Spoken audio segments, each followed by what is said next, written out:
द्वारका एक स्वर्णिम नगर था, जहां हर स्तंभ भगवान कृष्ण की उपस्थिति को दर्शाता था।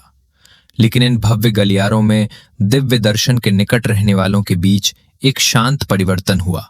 कृष्ण ने देखा कि उनके 3 सबसे करीबी साथी अपनी अपनी शक्तियों को महत्व दे रहे थे और अहंकार की दीवार खड़ी कर रहे थे। रानी सत्यभामा अपनी सुंदरता को अद्वितीय मानती थीं। उनके वाहन गरुड़ को अपनी उड़ान की गति पर पूर्ण विश्वास था। सुदर्शन चक्र अपनी अजेय शक्ति पर अत्यधिक गर्व करने लगा। श्रेष्ठता, सुंदरता, गति और शक्ति के इन 3 अलग अलग दावों का सामना करने के लिए कृष्ण ने एक ऐसी योजना बनाई जिसमें प्रत्येक गुण की परीक्षा एक अप्रत्याशित शक्ति के विरुद्ध ली जाए। कृष्ण अपने साथियों को विशिष्ट भूमिकाएं निभाने के लिए कहकर शुरुआत करते हैं। वे भगवान राम का रूप धारण करते हैं और सत्यभामा से सिंहासन पर बैठे सिद्धार्थ का प्रतिनिधित्व करने के लिए शाही रेशमी वस्त्र पहनने का अनुरोध करते हैं। फिर वे चक्र को महल के द्वारों की रक्षा करने का निर्देश देते हैं। उसके आदेश स्पष्ट हैं। कृष्ण की प्रत्यक्ष अनुमति के बिना किसी को भी गर्भगृह में प्रवेश न करने दें। अंत में वे गरुड़ को बुलाते हैं। कृष्ण विशाल गरुड़ को दूर के जंगल में वानर योद्धा हनुमान को खोजने के लिए भेजते हैं और संदेश देते हैं कि भगवान राम द्वारका में उनका इंतजार कर रहे हैं।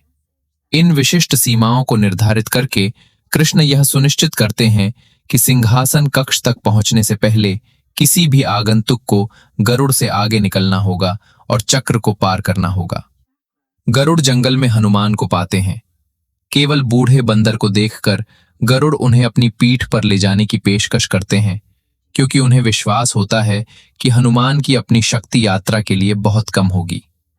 हनुमान विनम्रतापूर्वक मना कर देते हैं।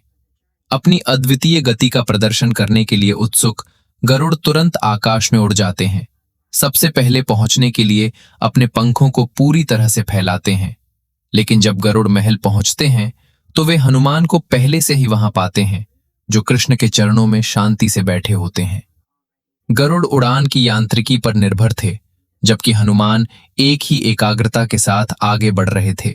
दूरी की बाधा को अनदेखा करते हुए शारीरिक गति को एक दिव्य आह्वान की सीधी प्रतिक्रिया ने पीछे छोड़ दिया था। वह महल में कैसे प्रवेश कर पाए? प्रवेश द्वार पर तैनात अजेय शस्त्र को देखते हुए हनुमान प्रणाम करते हैं और अपना मुख खोलते हैं। भीतर सुदर्शन चक्र बंदर के दांतों के बीच फंसा हुआ बेअसर ढंग से घूम रहा था, जो रुकने को बिल्कुल तैयार नहीं था। चक्र की शक्ति किसी बड़े शस्त्र से नहीं, बल्कि ऐसी भक्ति से निष्क्रिय हो गई थी कि उसने अपने मार्ग में आने वाली बाधा को भस्म कर दिया। बाज की गति और चक्र की शक्ति को देखते हुए हनुमान सिंहासन की ओर ध्यान देते हैं और अपने स्वामी के बगल में बैठी स्त्री को देखकर सचमुच असमंजस में पड़ जाते हैं। वे कृष्ण से पूछते हैं कि एक साधारण दासी को माता सीता के स्थान पर बैठने की अनुमति क्यों दी गई है। उसी क्षण सत्यभामा का अपनी सुंदरता पर विश्वास चकनाचूर हो जाता है। 3 संक्षिप्त मुलाकातों में कृष्ण ने हनुमान की उपस्थिति का उपयोग यह दर्शाने के लिए किया कि शारीरिक गुण चाहे कितने भी असाधारण क्यों न हो, गौण होते हैं। शुद्ध भाव से आंगन में सन्नाटा छा जाता है। सत्यभामा, गुड़ा और सुदर्शन चक्र सभी नतमस्तक हो जाते हैं।